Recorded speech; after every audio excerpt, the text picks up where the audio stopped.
Hello, hope all of you are doing fine. Yet again, I've been requested to share my views on another soft topic, and that is why there is an increase in the number of divorce cases and separations in the modern times compared to decades ago. Why is it that so many people nowadays are preferring to go the separation or the divorce way instead of arbitration or even counseling in order to sustain their marriage or relationship? Why is that the case? Why is that the case in the modern times? Okay, I'll give you 4 main reasons, and my reasons are backed up by research, authoritative research, and the advice or expert knowledge I've gained from people who are experts in that field or in that scope or in that area. The first reason why I think that is the case, why so many people will consider a divorce or even a separation is there is a weakened moral fabric at the present moment as compared to decades ago. And I'll give you examples just to demonstrate why there is a weakened moral fabric. Ask yourself, why are you in a relationship? Why are you in a marriage? Alternatively, ask yourself, why do you want to get into a relationship? Or why do you want to get into a marriage? The answer you give to that question reflects or resonates with the current times, whereby most people are getting into relationships or marriages for the very wrong reasons. And this is informed by a weakened moral fabric. Ask any random man or any random lady why they want to get into a relationship. They'll give you a very single reason that does not even have any foundation. For instance, a man might easily tell you the lady appeals to their emotions. They love those ladies. But how long can love sustain a relationship? Or for how long can mere love sustain a marriage? On the same note, ask any random lady why they want to love or get into a relationship with this particular man or this particular gentleman, and they'll tell you the man is financially stable. But this is my question to you. For how long can financial stability sustain a marriage or even a relationship? I think you have the answer to yourself. And to that point, let me ask you this simple question. Why do you think your great-grandparents got into a marriage? Is it for the same reasons why we are getting into marriage today? I definitely say it is a no. They got into relationships or marriages for the right reasons. But those reasons have over time been diluted and replaced by these simple reasons that lack substance. Therefore, for us to be able to sustain any form of relationship between human beings, we must restore the sanity of our moral fabric, whereby we start getting into relationships or marriages for the very right reasons. I've often been told that love fades, beauty fades. Therefore, if you get into a marriage with someone because of beauty, what happens when it fades? That love, that relationship also fades away. If you get into a relationship or into a marriage with someone because of their financial stability, what happens in times of financial instability? The relationship or the marriage also becomes unstable. Therefore, it is important for us to restore the dignity, the sanity of relationships and marriages by ensuring we have a strong moral fabric. Always ask the right questions before you get into any form of relationship or marriage. The second example I can give in regard to moral fabric is, can you trust that person you hold with high esteem or respect in your society with your partner? For instance, if you're a gentleman, can you entrust that elder who advises you to advise your lady? Or as a lady, can you entrust that lady, that elderly lady in the society to also advise or to equally advise your man? Can you do that? I'm sure most of us are saying no. Why is that the case? Because we have weakened our morals to the extent that the people who should be advising the minors no longer have the moral authority to do that. You've heard of the story of the sponsors, the blessers, and we tolerate it, we entertain it, we love it. You've seen so many ladies and even gentlemen getting encapsulated into that kind of relationship, whereby out of 5 men, at least 2 have got a secret sponsor, what we call anti-waharia somewhere. And at the same time, out of 5 ladies, at least 2 have got an older man that they call a sponsor somewhere. So with that kind of relationships, with that kind of society that you've built, then let us not expect to get any form of stable relationships or marriages that are long lasting. Because in case anything goes wrong, we are back to the square one because of weakened moral fabric. The young don't respect the elderly don't reciprocate the respect to the young. People are exploiting each other in the name of love. So, the first main reason why there is a high case of divorces or even separations is because of a weakened moral fabric. We have to check on that unless we want to continue with the same trend whereby nothing is being done to rectify that. The second main reason is finances. As opposed to the olden times, the times of our great-grandparents, whereby there was abundance. A young man could get married or marry, but most of these people were already having abundant resources. There was adequate land, there was adequate food, there was proper housing, there was proper security, there was very little in terms of financial dependence at those times. But in the current times, the finances have been shrinked. Most people are struggling from meal to meal. Most people are struggling from a bill to a bill. Most people are struggling from a pay slip to a pay slip.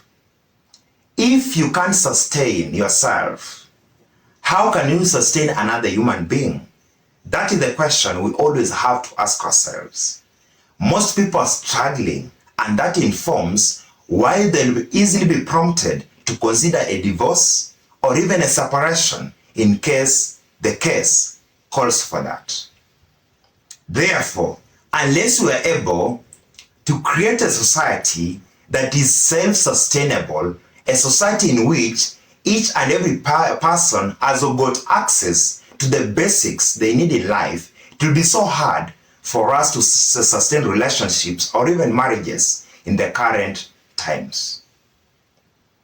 It is important for any person who is considering to getting into a relationship or into a marriage to consider their finances, because a marriage is a form of commitment and it comes with the responsibilities. And as I shared with you in my previous video, I said, for a man, you must be able to provide. For a lady, you must be able to support the man. So, if a man has got nothing, what will they provide? And if a lady has got nothing, how will they get time to support the man who has got also nothing? Therefore, it is important for us to understand it will be so hard for us to sustain any form of relationship or marriage unless there is stability in terms of finances. And with finances, I mean what is able to sustain you.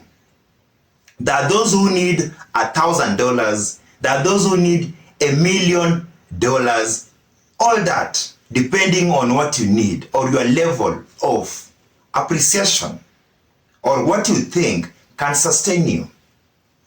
Therefore, let us tackle the second quagmire, which is finances, by ensuring before we get into any stable relationship or into any marriage, we are able and financially stable.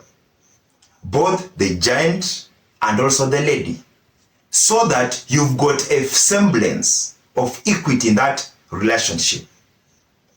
It is not some form of parasitic relationship whereby one is the provider, the sole provider, and the other one is the sole receiver. As much as the lady is supporting the man, she should also be able to support her own basic needs. As much as the man is supporting the lady, he should be able to remain committed to his mission and vision and purpose in life. You can't have a mission and purpose unless you're able to finance that mission and purpose. Therefore, it is important for any man or any lady to ensure they're able to fix their finances before getting into any relationship or marriage. Unless we do that, we shall still experience high cases of divorces and even separations in the times to come. The third reason I'll give is most of us or most couples are living what I call the camera lifestyle, the digital lifestyle. We are not living a real life. Most of us are able to fake it on camera, but in real life we are struggling. Let me give you this example. There is a time I was staying in Nairobi in an urban setup, and there is a certain lady I was following on Instagram, a very beautiful, blessed lady with all the outlook that any beautiful lady requires. And I was following so closely on Instagram. And on a given weekend, I happened to visit an area that I really didn't know that she stays in that locality, but I visited a friend in the same locality whereby she stays. And as I was sharing with this friend of mine about my life and everything, I happened to mention her name. And the friend tells me that, wow, that lady stays just in the next building. And I was surprised. It was a surprise to me. The life she was showing on Instagram cannot even resemble or is not even close to the locality in which she was staying or that she purportedly stays. And I wondered, she often shows us images in private, what I call private plans. She's always on some yacht. She's always on the ocean. She's always in a 5-star hotel. She's often seen in the company of expensive drinks, being ridden around in expensive German machines. And I wondered to myself, is that really the case, that she stays in such abject poverty, but she's able to show us a very rich lifestyle online? And that gave me a very live scenario of so many relationships or of so many people, whereby most people are living so fake online. But when you get them in real life, most of them are going days without even food. Most of them even don't have credit. Most of them cannot even afford to hire a taxi, to hire a motorbike. They cannot do that. But because of the digital lifestyle, the camera lifestyle, which has also made so many couples to fall prey to, it is so hard for such a lifestyle to be sustained. Because beyond that iPhone 15 or that F5 Samsung, what else can you show in your name? You cannot eat those phones. You cannot eat those good cameras. Of course, it's very important if you can afford them to have them. Don't deny yourself the best that life can offer. But at the same time, are you having a realistic life? Why should you have a gadget worth 200,000, yet you cannot afford 10,000 rent? Why should you tour the best parts of this country or even this continent or even this world, yet you cannot afford a meal? That simply means you are living a fake digital life. Even for couples, most of them are suffering because of that. And when it gets dire, most of them end up separating because you can no longer sustain it. I've heard of celebrities who, out of shame, will show us the latest rides online, but they'll be covering their faces with hoodies in Nyanga, in matatus, in towns, because most of those rides were borrowed. Okay, it's good to fake it, yeah, of course, until you make it, but at the same time, try to quantify the amount of faking to the amount of life that you're able to live. That then will help us to have realistic lives, but at the same time, sustain relationships or even marriages. Because we shall not be enticed. We shall not be embroiled. We shall not be taken advantage of by the digital life. Let us be on the digital spaces, but also for the right reasons. So many people who are faking it are having a very miserable life. That's why, just besides the divorces and separations, there is also an upsurge in the number of suicide cases, depression. All those cases are because of choosing a life that you cannot sustain. Being enticed to live on the first lane, yet you are still on the fourth lane. Progressively, I believe we can get to the first lane, but that takes the effort, but at the same time, it takes time for you to get on the first lane. Any person who is showing you that in a year they have been able to make billions is simply faking it. The real billions are not shown online. Let me just be sincere to you. The real millions are not shown online. If I'm able to show you a million, you are simply my target.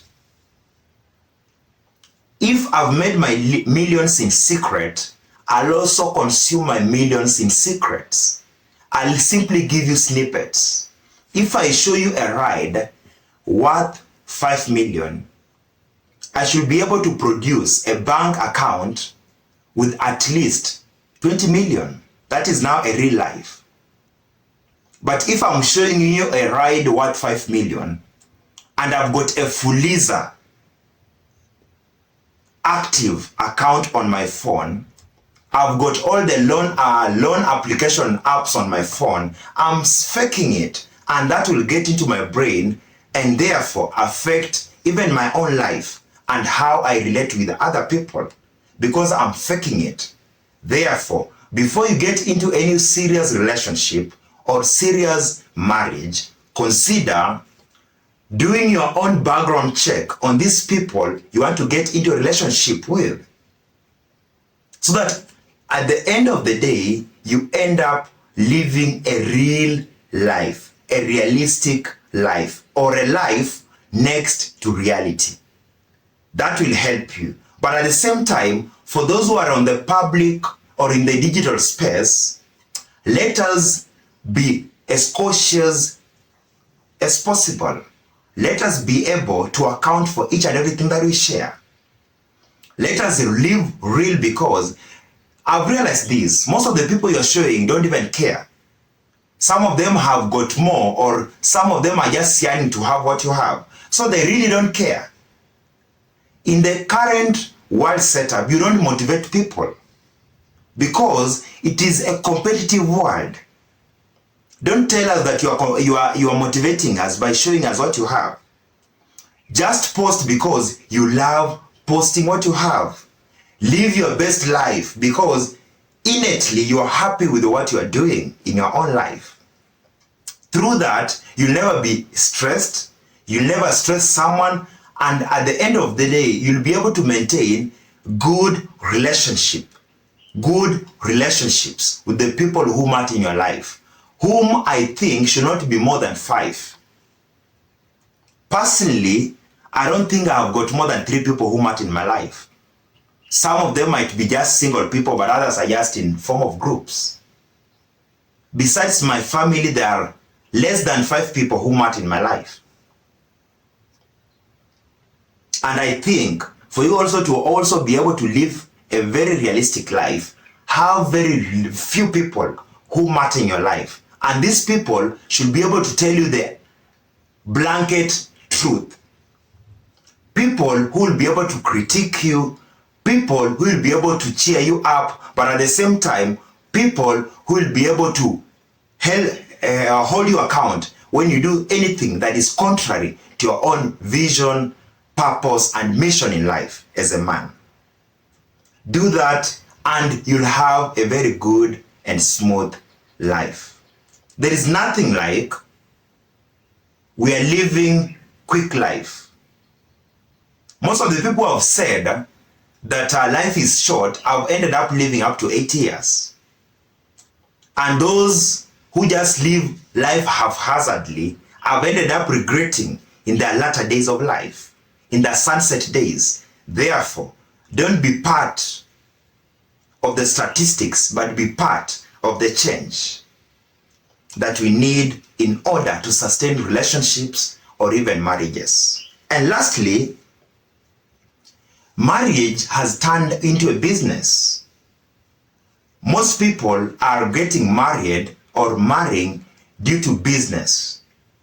And for those who've done business, you understand what happens to a business when it goes bankrupt.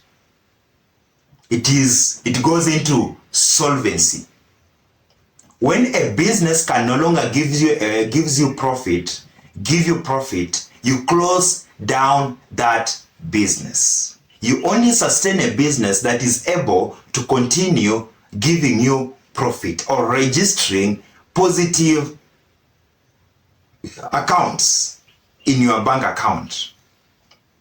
Therefore, until we stop, or unless we stop considering or looking at marriages as businesses, we shall never solve the issue of separation or even early divorce cases. Why do I say so? I've been able to listen to so many people, and most of them are very respected people in this community and even in this nation at large. And you listen to the regrets, and I'll give you a specific example I got from a man who is in his early 70s, and this is what he told me. In his life, he was blessed to have 4 wives. And he happened to have married all these wives very early. Most of them in their 20s and in their 30s. But what he's regretting now is he's no longer living with any of the 4 wives. He got separated or even divorced to all the 4. At 70, a man with 4 wives has got no wife. And he told me that his single regret is he never considered that he'll get to 70. Therefore, at the most critical moment of choosing a marriage partner, he did not take the necessary steps. Just the same way when you're starting a business, to take the necessary caution to consider the person you're bringing into your life. This is a man who was blessed early in his life. He had all that life requires. A stable business, a job, anything that you need. Assets, land, cars, and all that. He had all that. But then, at 70, having married 4 wives, I don't mean having entangled or having had dates or dated 4 wives. I mean married and in fact had children with 4 wives. He no longer has any of them in his life. And he told me this. He realized that most of the people he brought into his life were there for business. And I think for those who've lived long or who've lived at least 2 decades, you understand that in the past constitution, upon divorce, most of the property, or what you call the matrimonial property, could be shared or split into 50-50%. So what people used to do then, as opposed to now, because there is a change in that law or in that article, somebody could get into a marriage, they could be happy for the first few years, but then the time starts tickling. They start showing you the real clothes, their true image and color. And that prompts a divorce. What happens? All the fortune you had gathered, even as an individual, ends up being split into 50-50. So somebody who came into your life with less fortune ends up becoming an overtime millionaire. Just abruptly, somebody becomes a millionaire just because of a divorce. At the same time, he realized, according to what he told me, is that most of them came to him because they wanted protection and assurance of survival of their own businesses. Whereby, for instance, I'm owning a very small retail shop, but I want to take this from a very small retail shop to a mini supermarket or even a supermarket. Or I've got a salon and I want to grow this into a spa. What do? I get this responsible person into my life, whom I'm sure once I share my ideas with them, they'll automatically support those ideas. So what do? I manipulate them into a relationship or into a marriage. They'll end up sponsoring my own ventures. But once I've sustained or I've achieved what I wanted, what do? I quickly seek an exit mechanism. I just wanted somebody to open a mini supermarket, a spa. The spa is already there. So my mission is accomplished. The other person thought it is out of love, but you had your own ill motives, but you have achieved them. Therefore, unless we stop or we end the consideration of marriage as a form of business, this will never end. And I was sharing with a friend the other day, just a couple of days ago, and this is what he told me, that there is now a new trend in towns, especially the high-end towns, the cities, and even some towns in Kenya, whereby both men and ladies are approaching and suspecting revelers in bars and all those entertainment areas and joints. They lure you into having a good time with them.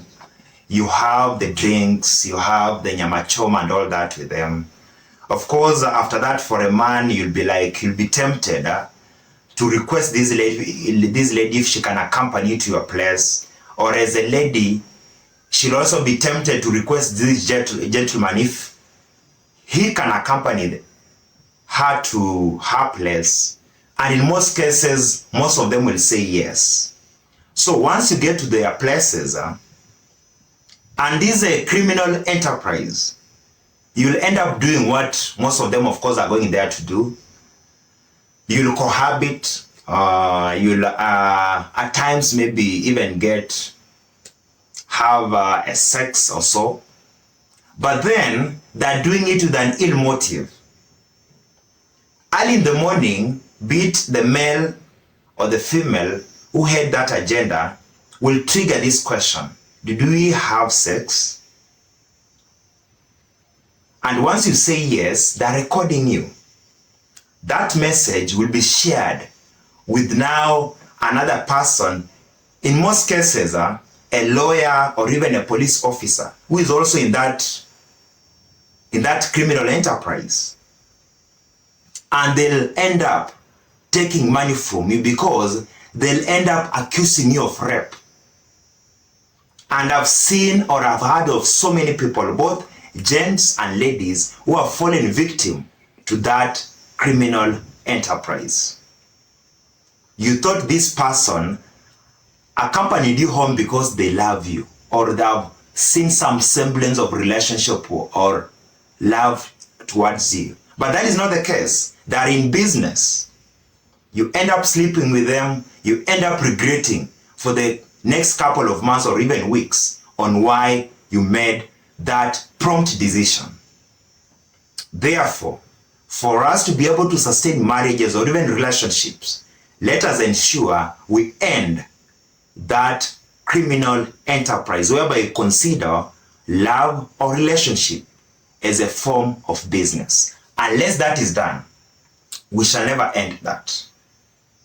Therefore, up to that point, I think I've tried to share with you 4 reasons why I think there is an upsurge or an increase in the number of cases of divorce and even separation in the modern times.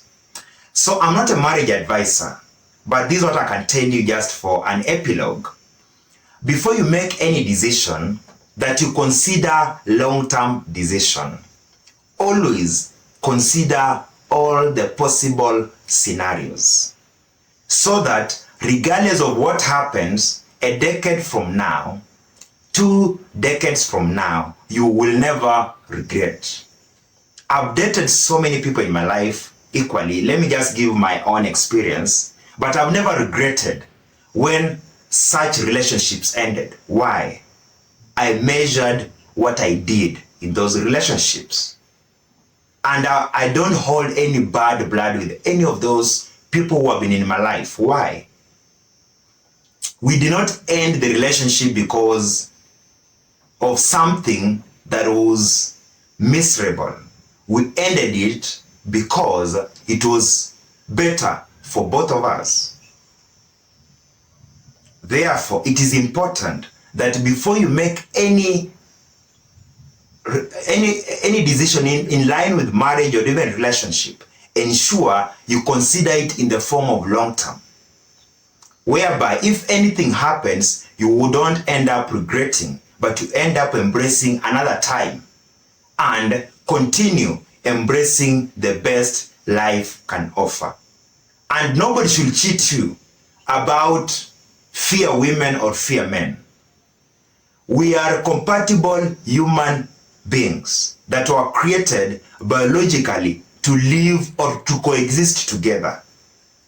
There is no single man, and I've heard this from grown-ups, from elders, who will live single life and enjoy that life up to their sunset years.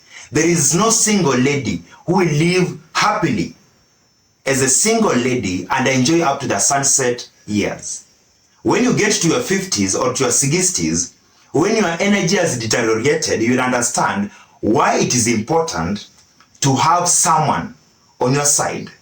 Therefore, let us ensure, despite the sparkling or the reasons to think otherwise, to try and cultivate positive relationship, man-woman relationship, whereby you've got a partner on your side. But in the long term, choose an appropriate partner whom you are compatible with, so that you'll be able to live happily as either a gentleman or as a lady for the days that you've been granted under the sun. It has been the Indomitable Tech, and until next time, thank you for listening up to this point.